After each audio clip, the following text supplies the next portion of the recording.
Shalom bien-aimés frères et sœurs dans le Seigneur. Vendredi 13 décembre 2019.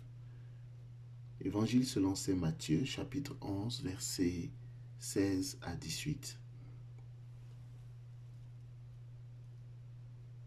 Dieu ne cesse de nous interpeller dans sa parole. Hélas, nous avons toujours des excuses. Ce sont ces excuses qui sont exposées dans ce passage.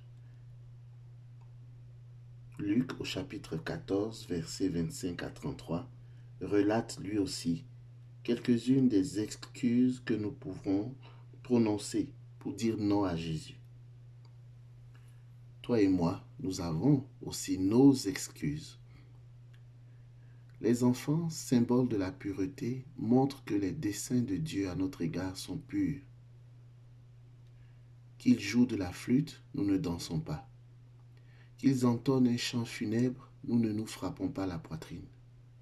Autrement dit, nous ne partageons ni la joie de la venue du Seigneur Jésus et de son ministère, ni cette solennité funèbre reflétée par le ministère de repentance de Jean. Lorsque nous agissons ainsi, il n'y a pas de communion entre Jésus et nous. Qu'il s'agisse de Jean ou de Jésus, dans les deux cas, leurs contemporains les ont rejetés en les calomniant. Nous continuons, nous aussi, de rejeter Jésus. Mais bien aimé, la nouvelle est bonne. Elle est bonne, cette nouvelle. La bonne nouvelle est que la volonté de Dieu, la sagesse de Dieu, le dessein de Dieu, en dépit de la mauvaise volonté des hommes, se réalise et se justifie lui-même par la conduite qu'il inspire à Jean-Baptiste et à Jésus. Rien ne peut empêcher la sagesse de Dieu de s'accomplir.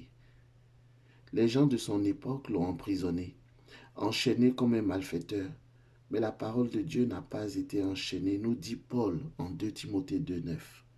Cette parole continue de courir dans le monde entier. De même que rien ne peut enchaîner la parole, de même rien ne peut empêcher la sagesse de Dieu de se réaliser. Dieu désire réaliser sa sagesse, sa parole, sa volonté dans ta vie. C'est pour cela qu'il t'a créé. Toi et moi, nos vies doivent glorifier Dieu.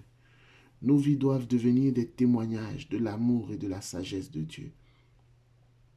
Aujourd'hui, si tu entends sa voix, n'endurcis pas ton cœur, bien-aimés frères et sœurs, car aucun de ceux qui ont mis leur espérance en lui jamais n'a été déçu.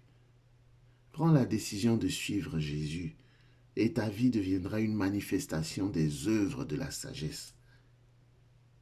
Lorsque les gens te regarderont, ils diront par exemple, l'Éternel est Dieu. Dieu réalisera dans ta vie des choses qui dépassent ton entendement. Fais seulement le pas de l'accepter comme ton Seigneur et ton Sauveur.